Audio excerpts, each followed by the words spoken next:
easy to do use the map system. You get online and you just put the numbers in. I'm going, yeah, but crunching the numbers in order to put them all in. Sean, we're going to get started now. I'd like to call this meeting to order. This is a town council meeting, March 6th, 2019. We all stand for pledge of allegiance. I pledge allegiance to the flag of the United States of America and to the republic for which it stands, one nation, under God, indivisible, with liberty and justice for all. I'd like to do a roll call vote. Mike McLaughlin here. Debbie Cobb here. Marty Lisenby here. Paul Edwardson here. Jenny Vance here. I'd like to start off on our agenda today, and item number 5 is a review of natural gas in Apple Valley. I'm going to move that to the number 1 position for right now. We're going to just talk about that briefly.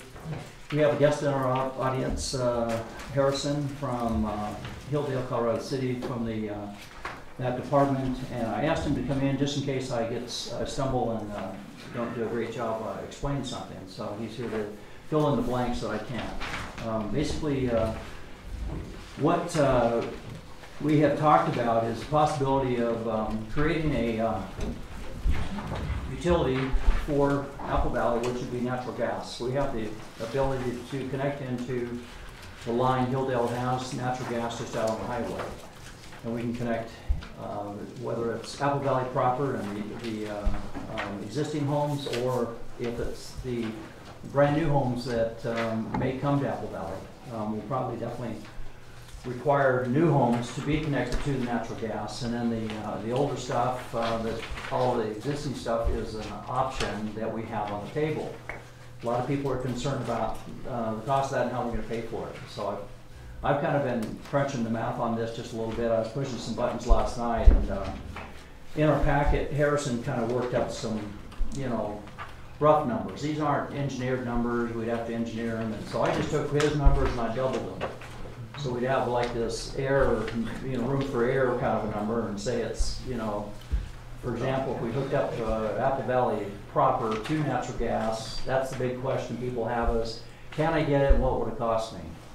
And the estimate, is probably going to be $3,000 to $4,000 per home or connection would be the cost of the infrastructure to connect and put all that in. The way we could pay for it, though, would be through, when we develop a bond, it would be through a bond where a municipal bond that's basically paid for not by all of Apple Valley, but only those that connect to the gas system. And so what I worked out, just running some rough numbers, is, for $20, $30 per month, you guys could have natural gas at your house on a bond that's paid for over time. So basically you're paying that per month without any gas usage.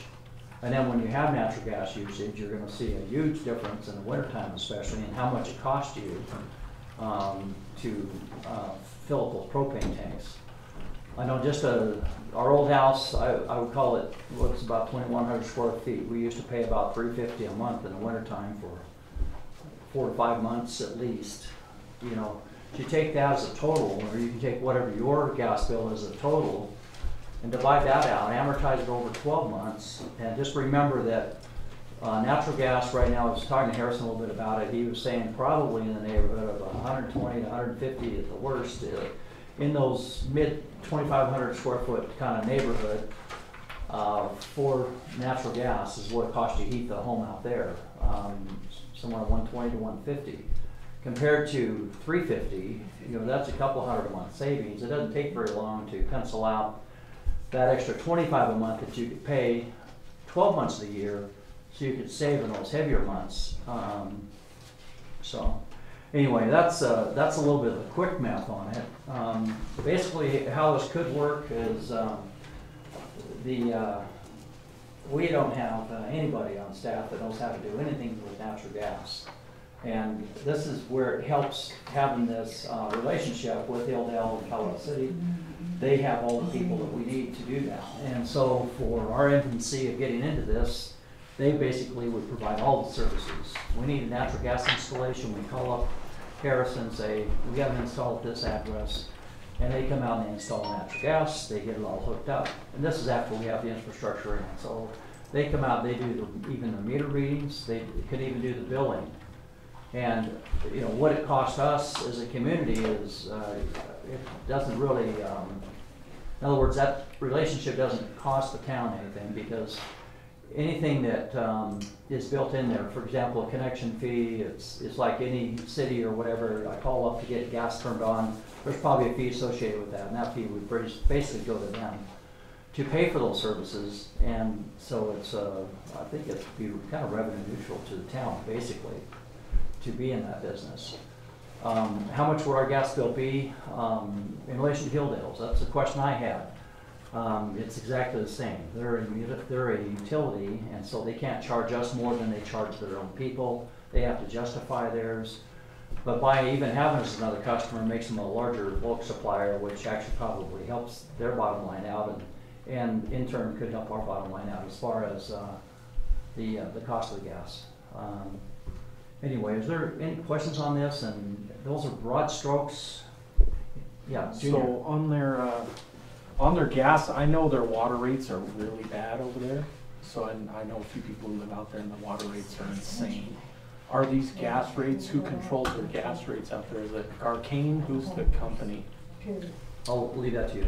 So we, the department has the rate authority, so the rate authority is set by the city council. Oh, okay. So we actually just provide consider it a tariff, so all your commodity prices is passed through. We add, like, you know, it's 41 cents per decatherm for ours, so it's something that's all the rate authority is again controlled within the city council, and whatever would be applied as the rate authority is only reflective of our maintenance and operation cost of the system, which is generally lower than any propane system, obviously, because of stuff. But again, that's all set by that. There would be no ability for Hilldale City to set a lower rate than the one charged to Apple Valley. And if Apple Valley decided to put an added cost onto your bill, that's within their realm to do so. They as a political body could do that, and we would just bill that for them, and then obviously transfer the money to them.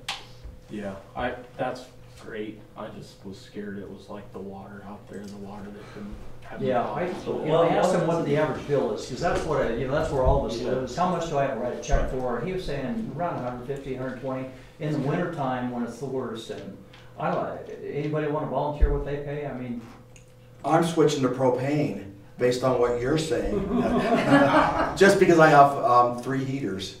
So it's a great. That's a great deal. How much are you? My equal pay was over when all my kids were at home was over $400 a month. Oh, no kidding. Yeah. Because of the hot water, 2 hot water heaters and all of that. So I'm saying if we had been on propane, there's no way we could have done that. Wow. Yeah, Rich Cop, 1193 East Big Pinion. So propane is like $2 a gallon.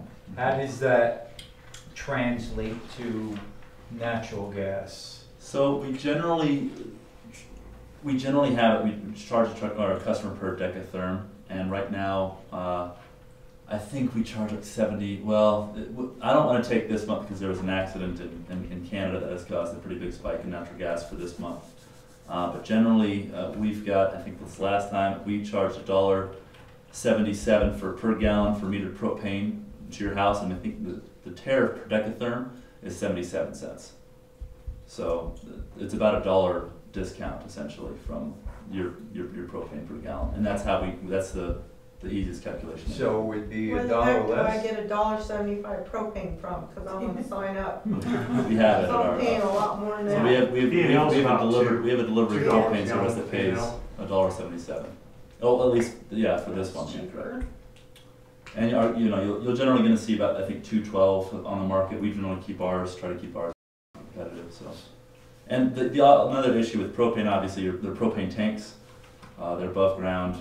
Their safety concerns are less efficient. You have to bring a propane truck to come fill them up. So obviously the O&M cost of a propane tank propane system is just going to be naturally higher. In the winter. Let me just clarify one thing, and I'll get to Rich Cobb, or excuse me, Rich Osowski, is that they have, Colorado City and Hilldale are in 2 different communities, and they're not able to take that natural gas over to Colorado City right now, and that's where the propane comes in. Is they have a large, everything is propane through gas lines into Colorado City. So they don't have propane tanks, but they have these huge bulk tanks, and they're, as a utility, selling propane through these same lines. And whenever they can get past the state line issue, then they can start pumping natural gas into those instead of propane. And so that's why he's saying that they're selling propane back, because they do have two systems, one propane, one's natural gas.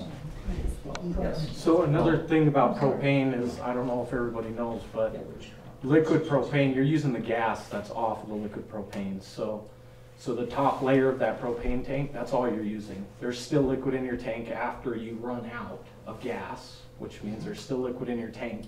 Depending on the temperatures outside and your ambient temperatures, you can still have propane. So you don't really know exactly how much you're using on propane. We're probably using 3/4 of what they put in. So natural gas is probably a lot more accurate. It generally is considered to be a cleaner, safer, and efficient. Rich Osowski, 1024 Westwood Opinion. So you want to know what I spend a year? I fill my tank up twice, and it's $2 a gallon. And Ballard's is also charging the summer rate, even now during the winter. So I figured 2 gallons, $300 a tank, twice a year. Averages out to about $50 a month. I keep my thermostat at 68. I got 6-inch insulated walls. I'm running close to 3,000 square feet. I also have a wood burner in there that I use it quite often. So it's actually pretty reasonable for me to use the LP gas if it's only $50 a month for that size of house. And then I kind of live in a wind tunnel. So I don't complain at all about the price of what I spend for gas, especially if Ballard's, if he charges me $2 a gallon, I'm tickled to death with that, because a lot of the LP companies, I've heard people switch over, they'll charge you an initial fee and then they raise their rates once they have you locked in. The only additional cost I'll have is rental on the tank itself, and rental on the tank runs $50 a year that I pay. So I don't think I can get much cheaper than that. As far as safety is concerned, I moved my tank quite a ways, and it's actually fairly close to the house and to our bedroom. But I feel really safe where it's at. I don't think I've ever heard of one really exploding, so I don't have a problem with it. So that's what I think. Okay. Well, thanks for your comments. Just one other question. You would have an option whether you want the natural gas to stay with the propane, right? The whole town has an option whether or not we want to do it. This was, I just want to open the dialogue, and then what I think we should do, I'll probably do an online survey.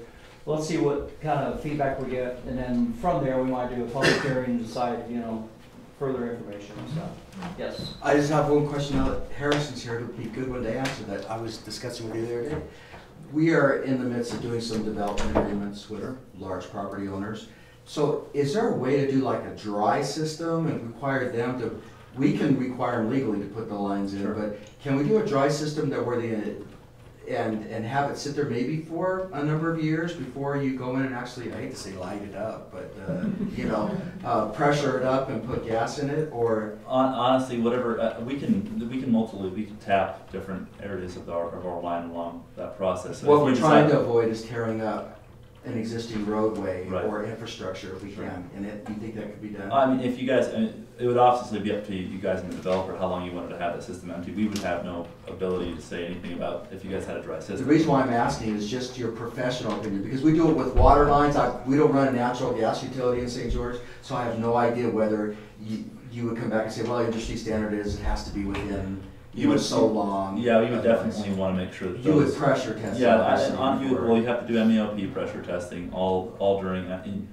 obviously, if there's nothing in the lines, there's no requirement to do that. And if you're tasking if the technology or the materials take leaps and bounds very shortly, that's not been our experience. And we've had our systems in for close to 20 years now, and most of the system is the same in the original. And the other question would be if we have the developers, engineers come in and engineer the lines for us, would you guys be able to review those Yeah. on our behalf to be able to say, yeah, we think this works, or no, change it? 'Cause Well, it's yeah, work better? we have our natural gas operators who would, especially if you guys did, you could even develop an initial IGA that requires obviously no, financial output from any of the citizens, but only for your developer cost.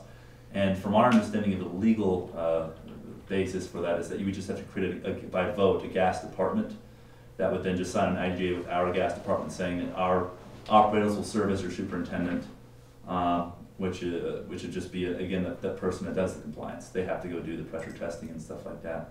And then any costs that would associate would just simply be something that the developer or the city, they wouldn't be very large, but that we could do. We'd include that in our fee, They because also that's have- what I would recommend, Mayor, if we're going to do that, because then you don't have to tear up the Well, and that's infrastructure. where I think we should start anyway, is requiring that, and that's why I think that this can work, is if we have a gas department, then we put it in our code that we require the natural gas lines, which makes it, all these future developments that are coming at us right now. I know that all this started because Jefferson Canyon across the street, these guys want the natural gas. They've already started the conversation with these guys about putting natural gas out there. And so they want it over there and want to be part of the project. And so from there, if we create that, we can, start requiring it. And then at least the new Apple Valley, all of that would have the natural gas and be part of that new equation for any development. These guys also have the ability and the knowledge and the software. They've talked to me about modeling, that they can take Main Street, for example, and tell you, based on what can be built out there, here's how big of a main line you need to have, and they can size it for us and tell us, what the needs are for that, just like we would a water line where we're going into. And they give us an idea. I mean, we probably have to engineer all of this. Yeah, we won't have any engineers. I was just gonna make that. We don't have any engineers on staff, so to get any approval, we'd have to have. But they get us close on us and give us some information, and then from there, we get an engineer, so. You got any questions? Yeah, I do. So 5 years ago, when I moved out here, of course, it was Questar instead of Dominion. Right. But my talks, I'm a subcontractor as well, so I've talked with a lot of the Questar guys at that time. And one of the issues was that they never would bring gas into here because it was a subcontractor that put the line in years ago, and because it hadn't been tested or tested by Questar, they were not going to allow lines coming off it. What's changed on that to certify that line that it's safe for us to connect into? And Right. and in the past, Questar has always brought the lines into a development and then charged people for connecting into their homes. And as you get a new subdivision in, Questar would always bring in the supply, the main supply, coming into a development, and then charge each customer. So if they had an agreement so that each customer is going to run natural gas in that area, they were eating part of that cost and then having that cost to the homeowner. So I start looking at all these numbers on this cost that we're going to pay for all the infrastructure and pay this big amount of money coming into here. I know that's a lot of questions all in one, but what's the benefit that's going to come down the road? Well, Anyway, go Well, ahead. so to address the first concern of obviously we see our Utah pipeline safety. We have an annual certification process that we do, leak survey reports, all that kind of stuff. I can't speak to the subcontractor relationship. I'm not really familiar with it, the issue that they might have had at that time. I've heard it talked about a couple of times. I have found no evidence of that. The Utah again, we do have all the certifications. Utah Pipeline Safety does the inspections, the MOP testing on regular intervals. To the benefit to the town, obviously, the distribution system is entirely yours. You would own and operate the decision if you decided, for instance, you just wanted to have a gas department that had its own internal billing process, and you wanted to have gas. You could do that entirely under your purview, and then the gas line that the Hilldale City owned, you just buy through a gate and just say this is the gate process, and you have control of the entire distribution system. And I hope that answered at least some of the questions. The benefit, obviously, to the town is that natural gas being, at least from my perspective, a value added to your home, your value increases. If you were to sell it, you pass that value to your buyer. The city itself, natural gas installation systems only get more expensive the more you develop. So paved roads cost a lot more to put natural gas systems in than an unpaved road does. So the more development you guys do, the harder and more expensive it will be in the future. But that's obviously a prerogative that your town will have to decide on. Okay. So liability falls on you guys if you've got a leak or structural problem with piping out there, then you're taking liability for that? So essentially the IGA, and this is something a little bit more in the particulars, but the IGA would basically stipulate that our superintendent would act as your superintendent. So he would have to sign, I'm assuming there's a number of different things I have to sign, basically attesting that the liability sits on him. Now the engineer will have to have all his plans approved by the numerous gas pipeline safety regulations and plans to actually have that installed. So the system should be perfect when it comes to it. And any installation, all of the state laws and all of the federal laws applying to that safety will have to be also done by our department. Will have to certify. We don't just get to cut the pipe, put a T in it. Right. Sounds like it's a little harder than that. Yeah. Well, yeah, no, I mean, of course, there's just, and when we're talking about, this is really more of a proposal to have a proposal, if you will. I mean, it will take a lot of crossing the i's and dotting the t's, and I would expect a due diligence from anybody. Thanks. Well, all right, well, this is gonna be something we'll put on a future agenda. Harrison has a meeting in 5 more minutes in Hilldale, and so I just wanted to get this first on the agenda so you can get heading back his way, so. I appreciate your time. Appreciate your feedback. Appreciate yours too. Thank you. If you have any questions, the mayor has my contact information, so. All right, thanks, Harrison. Don't So- drive too fast. Sorry? I was telling you not to drive too fast. Yeah, I know. That's sort of. Don't be too big a I hurry. guess, no, I think about it. So, our relationship with Hilldale, as you can see it, they're one of the many municipalities, many places that I run into that they try and help out wherever they can. Yeah, I've talked about it before, and I'm gonna go over some mayor's town update now. Item number 1. We had a staff meeting this morning, and I'd like to embarrass a couple of people if you don't mind. The fire chief, first off, and Andy, they put on a CPR class to die for. That was a cute one. That was a cute one, wasn't it? That was not good. To not die for. And we had, these guys brought in the troops. I'll tell you what, we had like 25, 26 people here. And I want you to know, pounded on the chest, one of those dummies is hard work. I always thought if I had to, I've even seen this on TV, I could do this. Believe me, you have no idea how hard CPR is until you go through these guys' class. And my hat's off to the fire department. They paid for it, even fed us pizza. But it was fabulously done, and I thought that was well attended. They even paid for it, which is out of the budget of the fire department that everybody contributes to, chili cook-off, things like that, and that's kind of where some of that money went to, back to the community. So thank you, Junior, for that. Thanks for coming. I also want to embarrass Ben. Ben is turned out to be quite an amazing person. As I get to know Ben, we had a staff meeting this morning, and he went on to tell me about what he's working on. And the thing that he pointed out to me was that when he started, he had absolutely nothing to work with other than a computer and learn how to use a new system. And so he's begun to learn not only his job in a absolute in-depth way, but he's structuring a procedures manual. So as he put it, if he dies out there in Dead Man's Curve, that we've got something to fall back on.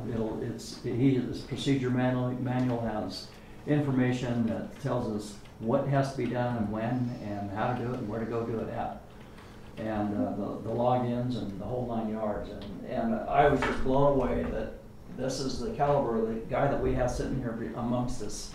And I'm just, all that I can take the credit for isn't that my awesome leadership, it's that I hired an awesome guy.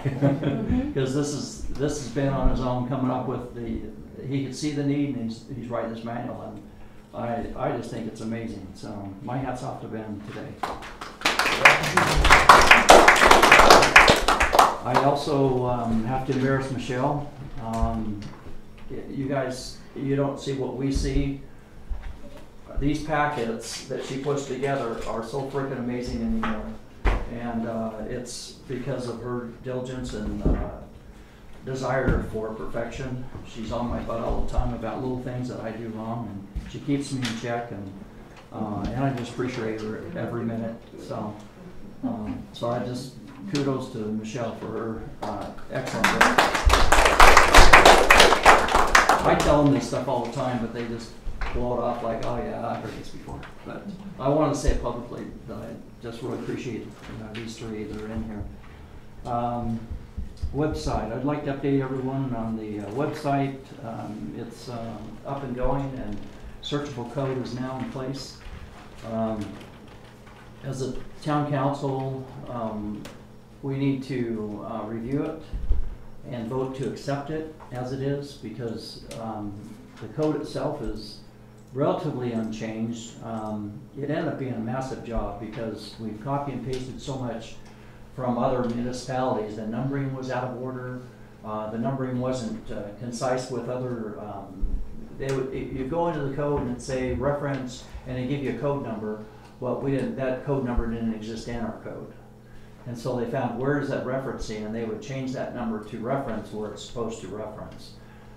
Even some of the code itself has completely changed the reference numbers to proper numbering hierarchy. I haven't had the training. Michelle's gone through it on why they number, what they number, how they number it. And it's to allow room for expansion, so when we go in and we change some code, then a new number can be put in. So, I mean, Forrest will, I'm sure, be one of them that'll go through there and kind of beat it up for us. But anybody that will take a look at that code, if you see any problems or issues or errors or whatever, all of us, we've got to vote on it probably at our next meeting. It's online. I put it online anyway because the code's the same. Our old code is also there.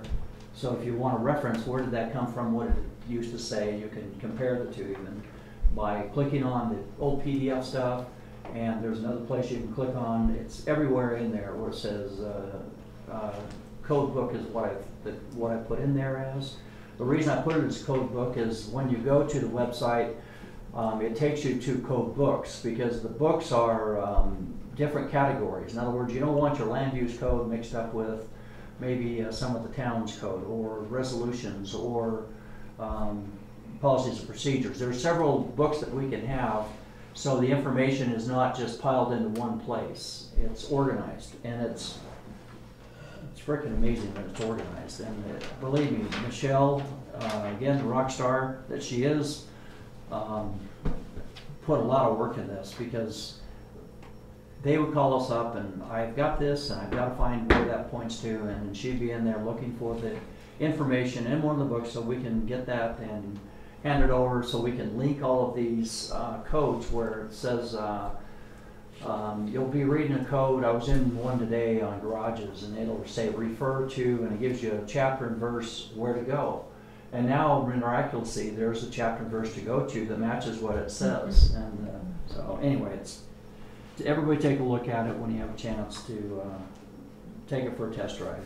Mayor, just a reminder, if Yes. any of the numbering in the land use Mm-hmm. portion of that changed, then you will have to do a public hearing and Okay.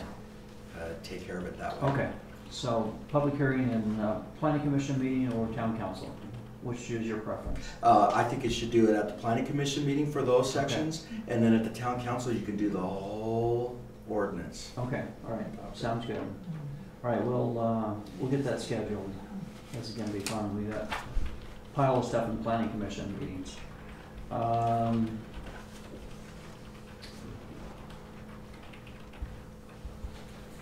I'm just looking now, it's really easy to navigate.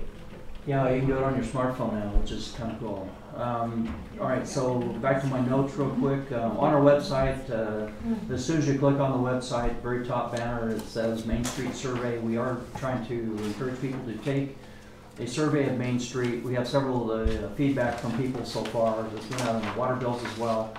If you just take a minute to tell us how you envision Main Street in 5 to 10 years. I've got a couple of them that say they don't want anything to happen on Main Street, and my reason for putting this out there is that we don't own the land of Main Street. Unless you own the land, you can't really decide to not do anything. But what we can do as a community is decide what we want to look like. And that could be that we want nothing but, 40-acre parcels with houses on it. It could be whatever we decide, but we get to decide what that is today, right now. But, in 10 years, that's gonna be decided for us, because we have people coming before us wanting for zone changes and for projects and things like that. And I think if we wanna have some say in it, we better speak up quick so we can do some changes on our general map, or at least have some focus, try to come up with what is acceptable to us in general. And so anyway, we're looking for feedback. So click on the top banner on the new website, and just take a couple minutes to read through that and give us some feedback. The other item on the Mayor's Town Update is Creek Valley Health Clinic. This is another cooperative that I'm involved with Hilldale and Colorado City. They are starting a clinic out there that their goal is to provide health services to anyone regardless of their ability to pay. I was kind of surprised. I was talking to Harrison today. Their median income is extremely low out there. Extremely low. Half of what ours is. Yeah, extremely low. And so they're starting that kind of a clinic out there, but we have people that can't afford to go to the doctor. And this is going to be an avenue that people have, and then without an ability to pay, you don't have a bill. And they'll provide the medications and whatever you need, and you can go out there. And if you have the ability to pay or you have insurance, of course, based on the ability, they would have those services available. But especially for anyone in our community that has limited resources, I just think this could be an option. So they asked me to be on the board of this health department. Almost decided I was going to be the vice president, and I said I don't know that I have any expertise to offer. I'm here to help, but anyway, dodge that bullet. But I'm on the chair. I'm one of the chairmen, or on the committee, whatever you want to call it, out there on the board. That'd be the right term. And in helping them put that together, and mostly because I want to know what's going on for our community. They want our involvement because they want us to participate. Not in a financial way, but in a, if it helps us, it also helps them to get the grants they need for the federal government. The federal government basically pays the bill on this stuff, the way they're organizing this. And so, anyway. We're going to have, apparently going to have dental too. Yes. Jeff Barlow, they're going to supply everything because it's such a depressed area out there. And they've got to get that thing developed very quickly. Grant deadlines and that kind of thing. They're going to actually have some cooperative relationships, so even in St. George, you can go there under their umbrella and still get the dental in St. George that is paid for through their clinic. So we'll get more details as that comes together. And there is a dentist out there, and he has one of my wife's gone to him, and he's really fair on his prices and good. Yeah. Good. But anyway, just sounds like it could be a good thing for some people that don't have insurance or an inability to pay. So I just want to make you aware that that's going on in our community as well. And that's all my Mayor's Town Update. Drainage. Sorry. Drainage. I'm forgetting what I'm supposed to talk about for drainage. My staff. And you have projects that you're going to put out to bid? We have a couple of different projects that we're working on right now. One of them is Mount Zion Drive, where we want to put pipeline. I have requested some bids on the pipeline. We've got volunteers to put that in. If it ever dries out, I would like to start digging within the next month. I'd like to see that pipeline go in. And the other one is the minor property. We do have an open bid RFP going on right now that for that drainage project through the minor property. That's going to cost us around $40,000. Mount Zion Drive is around $20,000 is what I anticipate. And our storm drain fund, we collect $10 a month from everybody, and it's for these projects that we're paying for. Rather than borrowing money, we try to, right now we're doing that. And So that, right now in the bank, we've got about $60,000, and we're gonna drain that fund, trying to fix these two projects before our summer comes to at least help alleviate some of the drainage issues on Mount Zion and for the miners over here as well. The other thing that I'll bring up on that, since Tish brought it up to me, was I mentioned in previous meetings about getting some money from FEMA. I was hoping and fingers crossed gonna try to score a couple $1 million from FEMA. And what I've learned through that process is that there's a 25% match for those funds, and I also learned that our engineer didn't know that and dropped the ball and didn't do the paperwork. And so we're switching gears on who we do business with on that. And Jones and DeMille is, I've asked them to, if they would take on the project. Basically what it means to you and I is we have an engineering firm that works closely with these FEMA and these other people. This is what they do. And they suggested even that let's go to CIB. CIB are the people that loaned us some money for the Gateway project. So they're all about what can we do to help communities. Some of it's grants, some of it's borrowed money. The interest rates are always low, the terms are always friendly, and it's how municipalities get things done. And so their suggestion was, let's go to CIB, let's try to borrow, say $125,000, and we try to get a grant for $125,000. That $250,000 now turns into $1 million through FEMA. So now we can actually have enough money, we can maybe get something done with the drainage on a more permanent basis to fix some of these problems. And right now with Jones and DeMille behind the 8 ball on it, I just think that we'll be in better hands than we were last year. So that's what my goal is. This whole process, it's easily going to take close to a year to complete. FEMA doesn't even meet till sometime in December, I think it is. And I've got to get on the calendar for some CIB funding. We'll try and get approval on that ahead of the grant, and then we can go to the grant, say we got $250,000, we scrounged up, and and so anyway, the whole goal here is we borrow $125,000. We've got a payment now on that, but we're getting $1 million worth of work out of it. And that's how we have to operate in order to be able to really pull us off in a big way to do some significant infrastructure improvements. And so that's kind of what my goal is. Any questions on that? Anybody? All right. So let's take a look at item number 2, Ensign Engineering. I'll turn it over to Ben for that. All right, so as part of the packet here, we have our, well, a little background. So about 2 weeks before, or 2 weeks after I started the job here, nice, very kind representative from Ensign came in, sat down in the office here and dropped a stack of invoices on my desk, totaling about $50,000. My feeling was that he was kind of waiting for me to cut a check and maybe just sign it myself. I don't really know what he was expecting of me at that time, but it's taken a little bit to digest and to understand the whole story of what's happened in Apple Valley and the relationship with Ensign Engineering. But I've done that, and I've kind of wrapped it up into a single-page summary of what Ensign says they owe us that rolls up to $50,000. We owe them. We owe them. Thank you. Darn. Darn.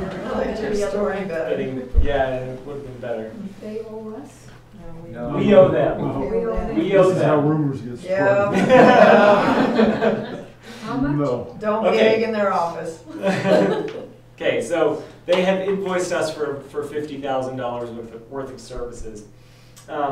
Starting at the top section, these are services that Ensign has actually provided to developers.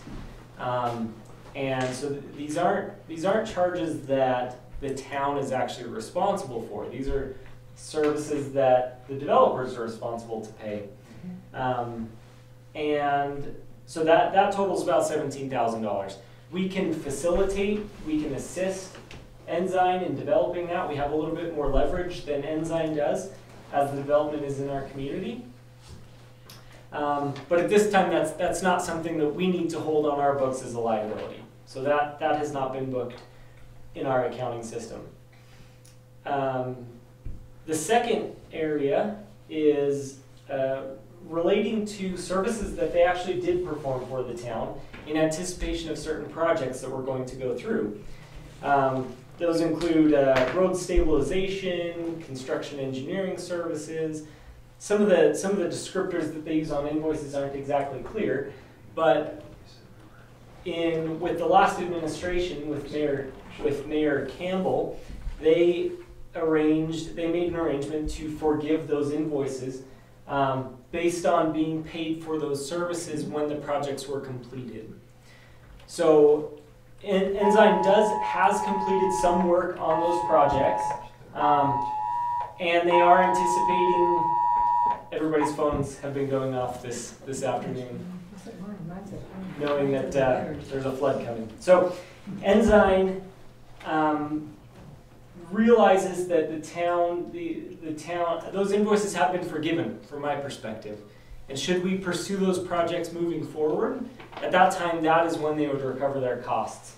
So from my opinion, my perspective, we do not owe Ensign for that second group either. They have a little bit of a different perspective on it.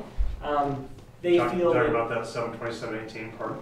The 727.18, yep. So we actually have a letter that says... We sat in a closed meeting with the attorney there that when they stated they were forgiving all that past debt too. So yeah, so we have a letter outlining that. So I'd like to clarify that letter and clarify that conversation.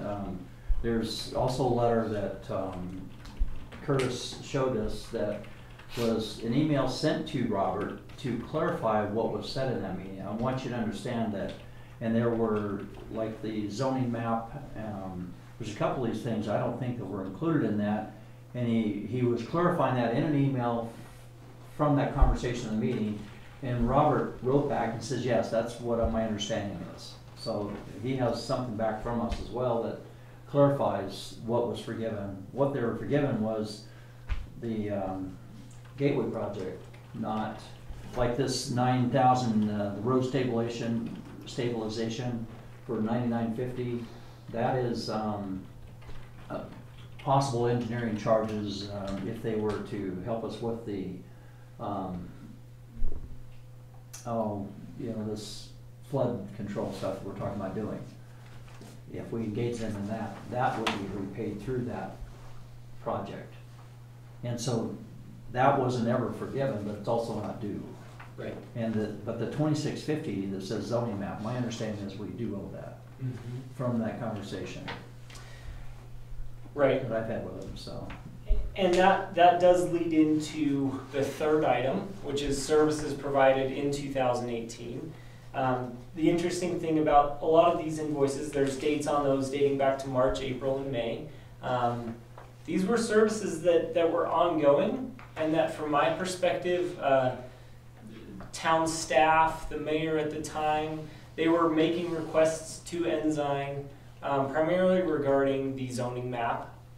And that project was completed. Now, I took over the accounting software in November. Those invoices weren't booked. They weren't outstanding as payable.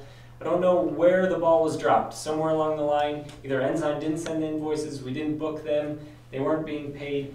I think needless to say here, there's a serious accounting error when it comes to Ensign. There's a lot of their billing is not necessarily. I don't have a lot of confidence in their process. But what I am confident in saying is that we do have a product from Ensign Engineering. We have a working product, an online zoning map where we can go on and see what the current zone is for a certain lot. And that's a product that we haven't paid for yet. It's available on our website. It sounds like it needs to be updated since about August based on some comments from Forrest, but I would recommend to the town council that we work towards paying that bill. August or September, somewhere along there. Yeah. So we have about somewhere between $13,000 and $15,000 outstanding. That my recommendation is that we get Ensign paid off, paid in full. So, Why don't we know the exact number? This is just. Well, it's because so the question is this zoning map that was included in the forgiveness letter of July 2018. Essentially, you could take that 2650 and add it to the 13,000 and come up with the 15,600. It's the number that we're. Do we owe the $629.50? that's what I was gonna say. I don't think we owe that one either. It's Gateway Construction Engineering Services. We could argue that one as well. So we've been over this, we beat that up with them, and we keep going back and forth. And it seems like every time we have a meeting, we always have one more question that's left open. And but I think we've narrowed it down pretty much. This is where we're at. But the zoning map is something that is that online tool that it's on our website as well. It's just this Apple Valley zoning map on the, I think it's under the building department page. And that's an operational map that we can, as soon as we pay the bill anyway, get some training on, and we can actually go in and, edit and change these zones to whatever it is that they've been approved at in different meetings at the time they're done. And my goal is that we do it and we go in and make that change right away, and then we don't have this process that Forrest and Debbie, I think, are the ones that went through that for months. Trying to research every single meeting of every single zone change that happened so they could update and create this map. But Twice, we did it twice. so basically what's happened is that these guys were working their fannies off, providing this information to Ensign. Ensign sent a contract to Robert Campbell and for the work of doing the map, and then the contract never got signed. And I don't even see that we had a meeting where we discussed even doing the map or taking on the work or spending the money. Right.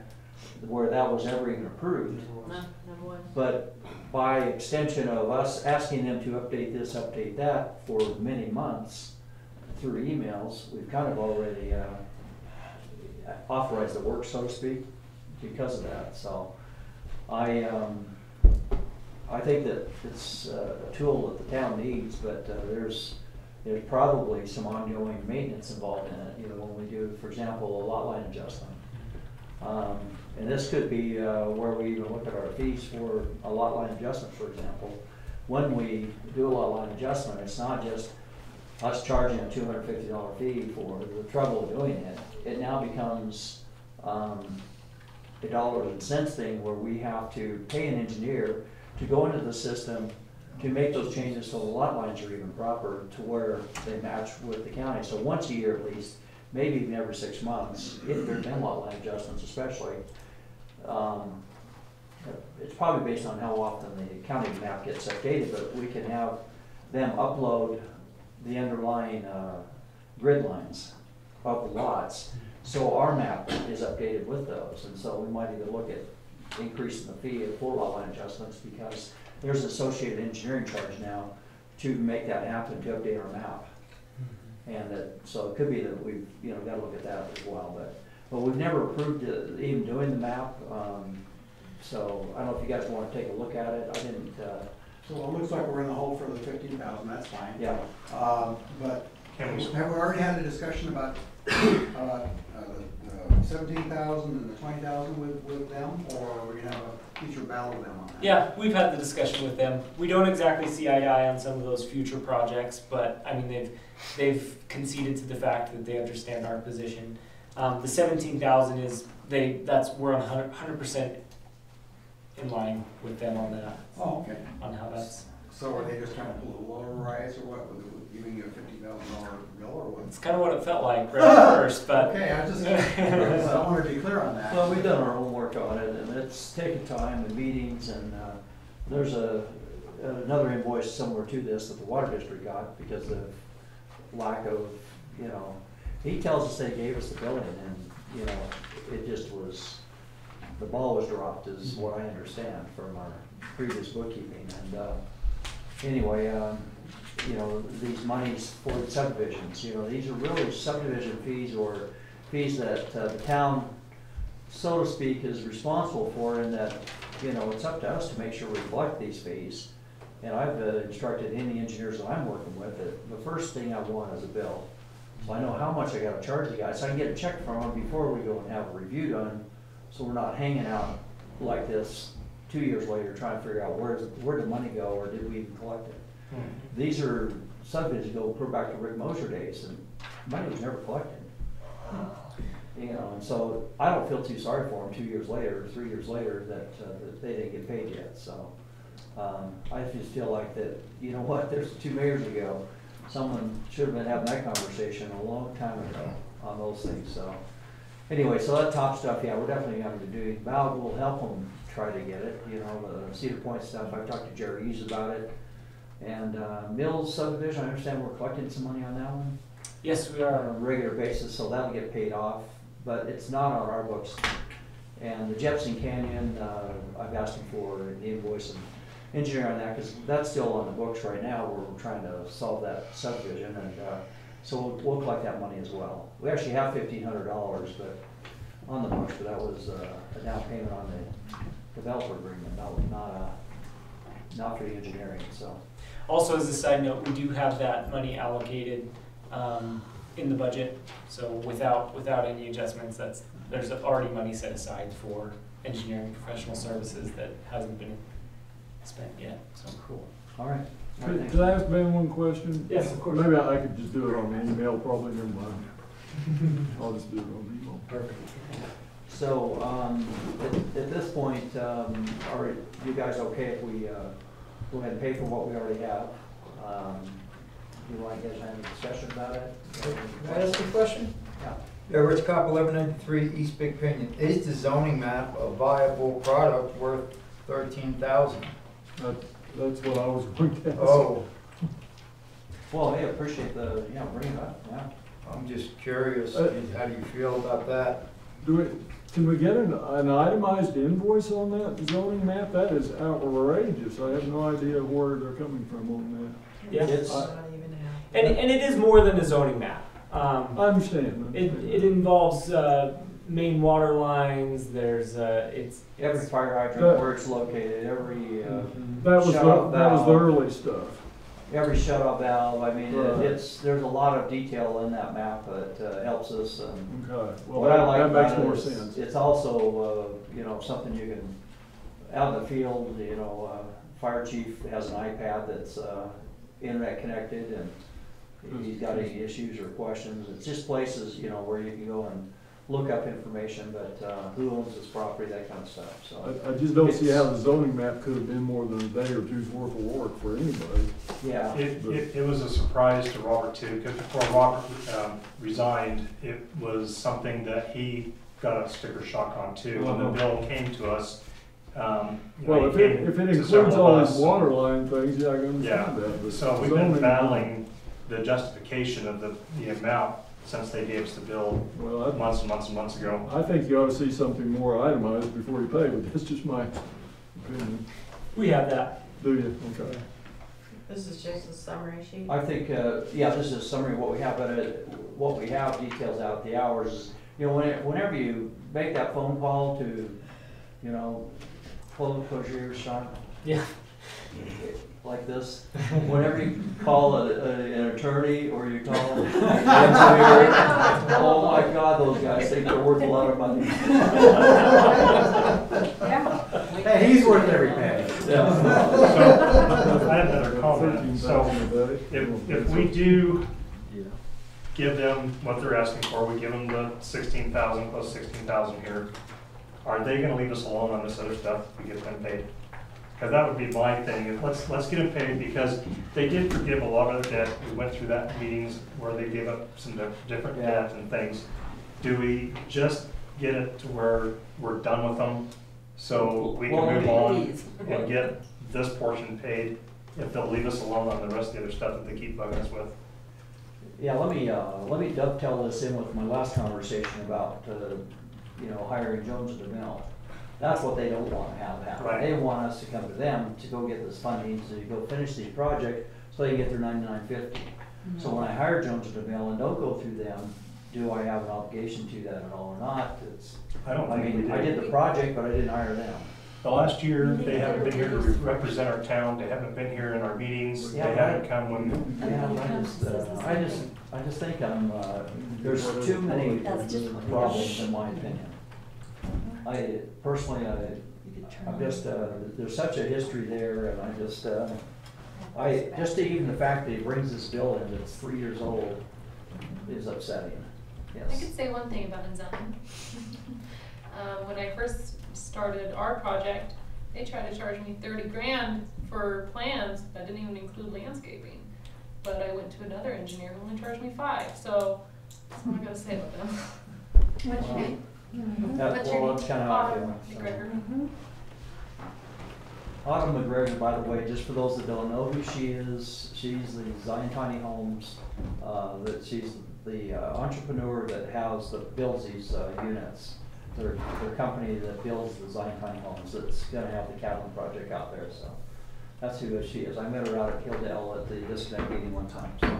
So the zone map, was that what we were supposed to get CIB funding for, to pay for half of it? That was part of the idea that I didn't know at the time. I talked to Rod Mills, what is this, when we were going over budgets back then, I asked him, what is this $20,000 money for? And he says, I felt like it was a little iffy the way they were structuring it.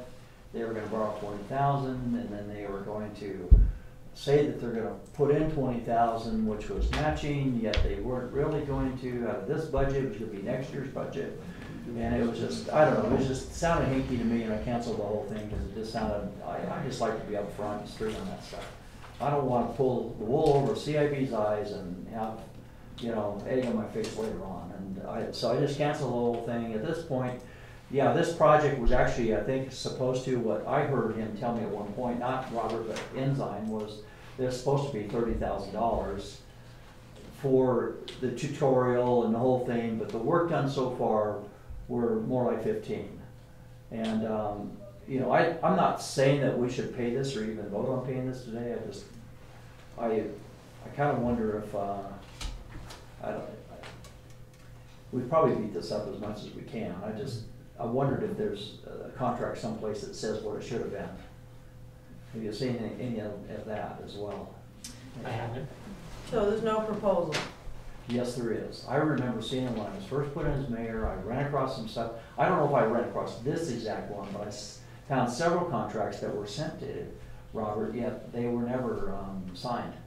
And I always thought that was kind of strange that we had all these contracts for all this stuff, and now we're getting billed for it, yet It was never we signed. never signed for it. And it was just Robert not, And as far as council, we never knew of the contracts or any fees that would be charged. yeah, So other than the tutorial, we have a completed product? that's my understanding, so, So I'm sure the heck it wasn't $40,000. Forrest hasn't beat it up, so he maybe could find something wrong with it, but in concept, we have a finished product, and we can go in and edit it, so if we see something wrong, we can go in and say, oops, this is wrong, and we can fix it. You're talking about the zoning map? Yeah.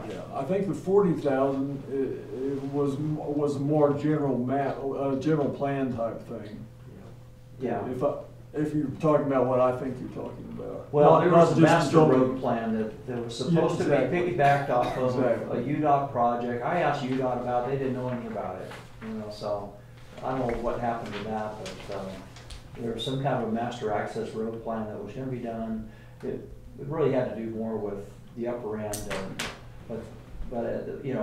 anyway, ultimately, Rod Mills told me that we hadn't done it or started it yet, and we could cancel the CIB funding, and then I find out later on that maybe some of the CIB funding was to help pay for this, but it sounds like we got the money anyway. We didn't take out a loan, no harm, no foul, but I just think that at this point, we gotta pay for the map if we're going to have it on our website and use it, if everybody is in agreement that, at $160 an hour, whatever these guys charge, it doesn't take long to rack up that $15,000 bill, in my opinion. Barbara, do you notice that when you go to search things sometime, it seems like it has a glitch, like you'll type in one of our parcel numbers and it comes up, I don't have access to that any longer, so. because it comes up like Spain. It always did. Well, you have Yeah. access to it, of course, it's on our website now. Oh, I have access to the zoning map, but what she's talking about, I don't have No, the access. zoning map, when you type in like a parcel number. Yeah, that doesn't work for me. Maybe I don't know, maybe I'm not understanding what you're saying, but Do no. you guys wanna It's have not in- another meeting to, think about this, or? I think so. All right, so let's, It is not interactive. For okay. me, it's not anyway. Let's set this aside for now, and we'll, everybody beat up that map some more, and feel like I'll search for that email on, or contract on as well, to make sure that there wasn't some promise to do this for $8,000 or something in their books, and, I have no idea, but I'll search Robert's old emails, and I'll see if I can come up with an old contract that wasn't signed, that at least gives us some ammunition for that. So I move that we table item number 2 to our next meeting. Second that. Vote. Aye. Aye. Aye. Aye. Motion carries. Seats available for election and appointment.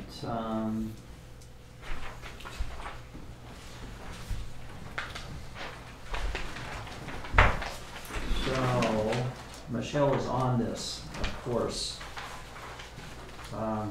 Michelle's gonna be on vacation next week, for those that might come in and say hi to her.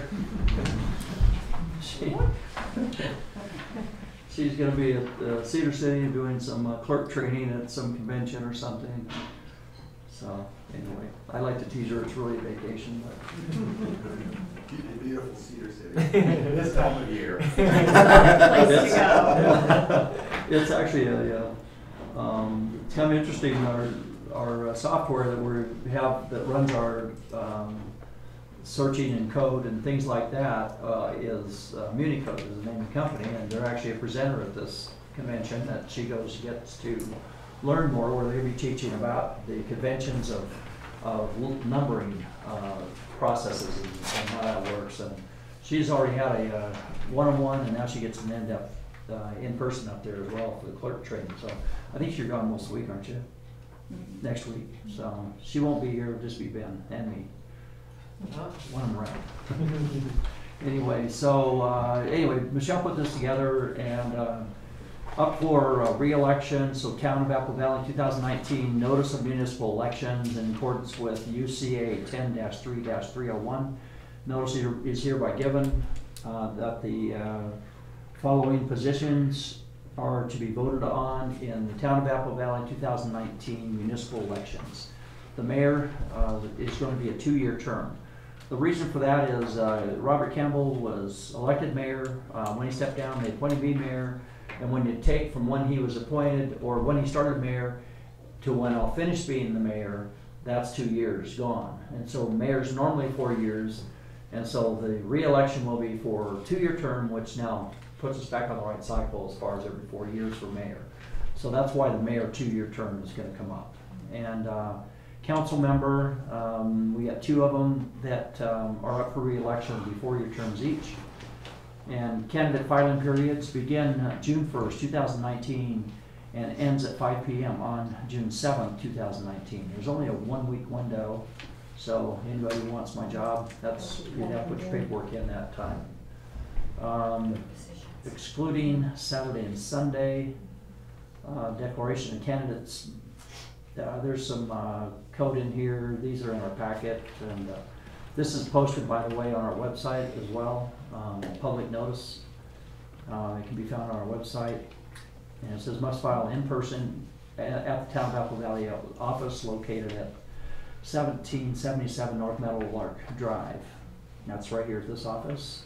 The primary election will be held August 13, 2019. So the reason we'd have a primary is if there's more than 2 people, for example, that were running for mayor, or how many is it for town council to have a primary?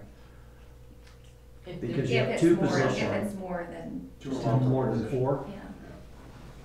Is that right? Because you have 2 per Well, I think 2 or more. per position. So if we have more than 4 looking for town council positions, or if there's more than 2 people looking for the mayor, then we would have a primary election. And that primary would be held August 13, 2019, if it's necessary. If we have just a couple people sign up for town council, 2 people, signing up for mayor, then there's no primary at all. It just goes to November 5th election for general election. And so this is posted on the public website, it's posted on our website, and it's now part of our meeting. And I believe it's here in the town as well. It's on the bulletin board in the office as well, so. Any questions on that from anybody? I don't think there's any to vote on that. I have a question. Yes. Is it appropriate to ask who the ones are that are retiring or that? Oh, yeah, we can give you that. Let's see. From Mine is Mayor. Selena. It will be these two right here. It's the two that were appointed. Oh, okay. Yeah, so those two, so all three of us here would be up for re-election. These guys were just elected at the last election, Yeah, so they're fine. It's Just for the recording, just state the names. Yes. So they know who those two are. Denny Bass and Paul Dennis. And Marty Elizabeth, mayor. So anyway, that's who's up for re-election. And so, any other questions? All right, let's move on to the fun stuff. Zion time to get away development agreement. Do you guys have a chance to look at that? Any questions on it? Any I was questions glad on the it? changes were put in there about the skirting and taking the wheels off and. I think they've The height, the number. we they've put done all everything that we asked them to do. Yep. Do you have a question? Of course. Oh, I thought you were, No, I'm just, the way you're moving your hand, I just. sorry. It's not a Trying to problem. stay warm.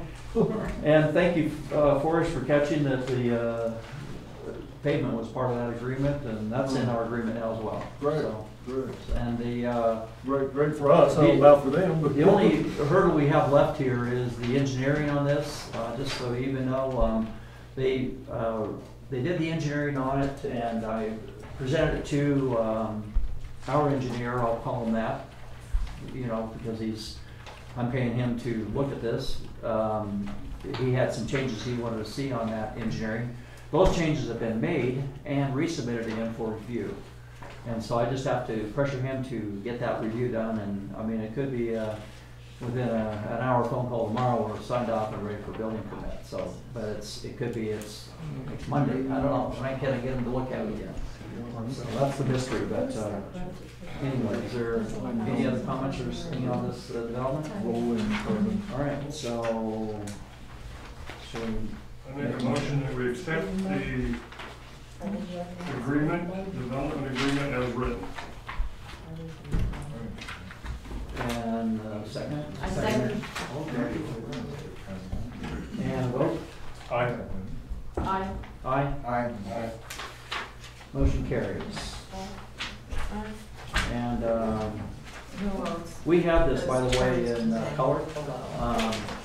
Or the file copy of it, we'll, even ask you to scan that, so we have colored copies on our server for that, but we'll make sure we copy it in color, so it's on our server, so we have a better copy for posterity's sake. You know, when we reprint it, we can do some in color, because these are black and white. Yeah, I just printed what was on what you had. Yeah, no, placed that's on. fine, it's fine for our meeting, it's just, anyway. Right, let's go on to the next item here. Just a consideration of approval of minutes and recommendations, appointments. I read the minutes, Go ahead. no issues. Anybody have any issues with the minutes? Okay, so we can get a motion Do we before. have to do each one separate? You know, well, let's, all right, well, let's just ask, is there any issues with minutes from the 2/6/19, 2019? Okay to everybody? And it's just like, I read these things like, holy cow, Michelle, you're doing an awesome job. And minutes for 2/20/2019, any issues on that? Now, on the water, I've asked, we're gonna pull those out. They're on our agenda, minutes for 1/16/2019. In parentheses, it says water, and minutes for 2/20/2019 says water. Those have to be presented in our town council water board meeting, not the regular town council meeting. So we won't be voting on those won't be part of this, and we'll be we don't even have, we did not notice even a water town council meeting, this meeting at all. And so we won't vote on these minutes at all. They'll show up in our next packet, next meeting we have, and we'll have it in a separate meeting, because we can't approve those in the same meeting. So you can make a motion for all three of those if you want. I make a motion that we accept town council minutes for January 16, 2019, February 6, 2019, and February 20, 2019. I'll second that. Vote? Aye. Aye. Aye. Aye. Motion carries. And consent calendar, this will be back to Ben. Yeah, okay, just quick couple notes that I wanted to bring up this month. So we are in the 7th month of the fiscal year as of the end of January, which puts us at 59% of the year as passed. That's kind of a critical number to remember as we go through the budget items. This is, I believe I touched on this the last time we had a consent calendar to discuss. We are well under budget of projected revenues. If you annualize our property tax, which is our only revenue that would be considered seasonal because we receive all of it in December. So if you annualize that and spread it out over the year, we are currently at 39% of our budgeted revenue. So well under where we should be at this point in the year, but again, then you also have to look at where we're at with annualized expenditures, where we're at 33% for the year. So as a whole, the town is doing well. We're living within our means, I think is the what matters here. As you look through some of our expenditure categories, you'll see that some of the categories are high. We need to reallocate some of our money. We don't need to do any increases in our overall expenditures, and we can allocate how much is budgeted without a public notice. I'm going to work with the mayor, and we're probably going to have a proposed, essentially that reallocation by next meeting. But just essentially what that will do is it will get us in line to be in line in every budget category through the end of the year. And one thing that I wanted him to maybe explain is that employee benefits column, 460%. If you could explain to them why that's that number. Under 4111.130. Yes, okay, council employee benefits. What is going into employee benefits right now are the town council members receive very small compensation. And under benefits goes the FICA match, the Social Security, Medicare, essentially the 15.6% or whatever the payroll match is that the town pays and the employee pays, just like any other employer. That's going to be a very small amount, just based on how much the town council receives in compensation. The $2,300, that comes from health benefits received by the previous. Let me slow you down for a second. So the 515 column next to the 460, that's the amount that's in our current budget. Is that right? Yes, that's the current budgeted amount. Okay, all right. Mm-hmm. So we budgeted 515. 2,300 was for health benefits with that Mayor Campbell was receiving from the town, and that so essentially we had a bill in hand at the end of the year. We knew that there was expenditures there that should have been allocated but weren't. So that's why that budget category is higher than. So when we pass the budget, just to make sure everybody understands how that works, is that when we passed the budget, back when I was just, I wasn't even mayor yet, was I, when that happened? No. And that budget had the 515 plugged in, and that was, we know who gave us that number, and they didn't take into consideration at that time what had already been paid out to Robert in the previous, for those few months, from July 1st to that present time. And so this started off upside down before we even, before I took office. So anyway, I just wanted to make sure you understood why that is. It's not that we're spending too much money. It was really just that 515 was too low of a number from the day one when we did that budget. And that's why the numbers looks like it exploded. Actually, it's, the 515 was all the money we needed for just compensation for you guys for that, for those taxes, so. Any questions on that? Yes. This budget is severely flawed, Well, it's, and well, it's got expenditures budgeted with large amounts, and what we've actually spent makes it look like we're right on budget or really doing well, but the actual budget is inflated, so we'll get it fixed. yeah, you're talking about revenue and expenses both? Both. Yeah. Yeah, because our revenue, it looks scary when you look at the revenue side of it. And a couple categories, I think we're gonna actually exceed what we budgeted, but, anyway, any questions on this at all that Ben can explain to you? All right. Motion for accepting the consent calendar?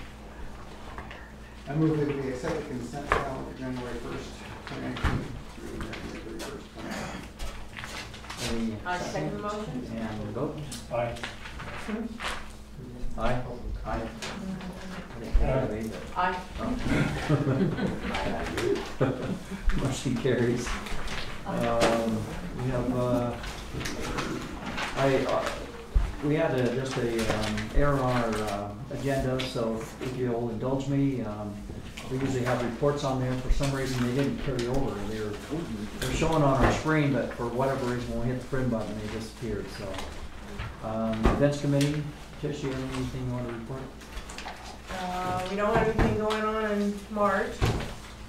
April, we'll be doing an Easter egg hunt, but we don't have a date picked yet. We'll be able to present that the next meeting. In May, I think we're working on some kind of a fun event, maybe a house concert kind of thing. And Yeah, I'm trying to get one of our local musicians and a couple of his friends or relatives to put on, he plays guitar and sings real nice. It's Wynn's husband, Jerry. And we'll put on some barbecue hamburgers and have a concert in the park for a fundraiser. And planning commission, do we have any comments there? I don't have any comments on the planning commission, but I was just going to say where I was reluctant to go to the Washington County solid waste meetings. They want to hear from us if we have comments or we have concerns, and so if anybody has concerns or comments or questions, if you'll forward those to me as an email or talk to me separately or anything, then I can go to them with concerns you have. We only meet quarterly, and the last meeting was a couple weeks ago. You know, they talked about, in that meeting, they were talking about their contracts with the services through the landfill, their contracts up, and so the county is trying to figure out whether they want to take that on as the county or if they want to keep contracting that out to other contractors coming into it. So they're working on that and a few things, but anyway, if anybody has any questions or concerns, let me know. On the planning commission, I'll just mention that Jefferson Canyon is the project that's across the street from the Chevron station. They're going to be on the planning commission agenda for the next meeting. We're on the 13th, this coming meeting, they are going to take that one off and have a down day, and so that kicks their next meeting out to the 27th. So at the 27th meeting, we will have a presentation of Jefferson Canyon across the way, a master plan community, and so that information I was just going to email out to everybody on the planning commission as well, so you have plenty of time to look at it. I've had Mike Versmack, I think, look at it. He didn't really have anything bad to say about it other than the developer agreement, and come to find out I sent him the wrong developer agreement, so I can see why he would have bad things to say about it. So anyway, I'll make sure he gets the right one and maybe get some comments back from him, but so we'll let the word get out that at that planning commission meeting we're going to have that presentation. It's anyway, so fire chief, you got anything you'd like to add? Not a ton. Thanks for everybody showing up to CPR class. We've been having cows on the road a lot lately, so watch out for them. I was out till like 10 last night trying to keep the cows off the road. So, They're a really bad color for that too. these ones are just pitch black, dude. Any particular area? I haven't. Mile marker 7.5 and 7. That's where we've been Okay. catching them. So they've been getting into state land through someone else's property, and it's that little piece of state land we have right in between us and Gooseberry, pretty much. So, we got some training this weekend at Cedar City, some radio communications training. And the flood, I just got a new warning that there is going to be flooding tonight. So, standing water on the highway, drive slow, and watch out for cows. Don't use your cruise control. Yeah. Sounds like you live in Texas. That's all I got. All right, you appreciate it. Juniors, are there still sandbags and sand that people need? Yeah, we still have sandbags and sand, and also watch out for the rocks on the road too. I forgot to tell everybody. We've been having people hitting rocks and blowing tires over at the S turn, the first one. And down worse, the there's been some Hurricane big rock Road. slides too in some areas. Yeah, they closed down the highway going down the hill in the morning. Yeah. They were crowded. Yeah. Yeah, so watch out for the rocks too. Huh? Public comments. Oh, yeah, we'll get that. Code enforcement, Rich Osowski. Still working on an illegal trailer that's parked with no license plates. I talked to an officer this afternoon. She said that she was gonna call me back. They weren't able to go back out today. We were supposed to do that and cite it. So I'll get a hold of her tomorrow, see if they were able to go out there and check it. A few other things in the making, a few irons in the, in the fire. So other than that, I haven't heard too many complaints about me. All right. All right. There's always a lot to know. The, I public try to comments. keep a low profile. I didn't know we were allowed to complain now, do we know? Okay. So I'd like to make a motion that we open public comment. I used to that at the end of the meeting, and I missed it. It's off the front of this meeting this time for some reason. Second that. Vote. Aye. Aye. Aye. Aye. Anybody have any public comments you'd like to share? Rich Crop, 1193 East California. I have one simple question. Is the base rate for our new proposed engineer the same as Ensign? No. It's a better rate. 95 an hour, yeah. Oh, Yeah, the thank stuff that you. we're getting done right now. Good work. Yeah. So, yes. Autumn McGregor, 1238, Cantonese Drive. I don't know if that's what you guys say, but. Sounds great. Yeah, I would just like to say we started our project almost 2 years ago, and we're glad that it's finally getting done. So thank you for that. Okay. Anyone else? Make a motion and we close public comment? Second. Aye. Aye. Aye. Aye. Aye. And adjournment? I make a motion, we adjourn tonight's town council meeting. Vote? Aye. Aye. Aye. Aye. Meeting adjourned. Be careful with the flooding.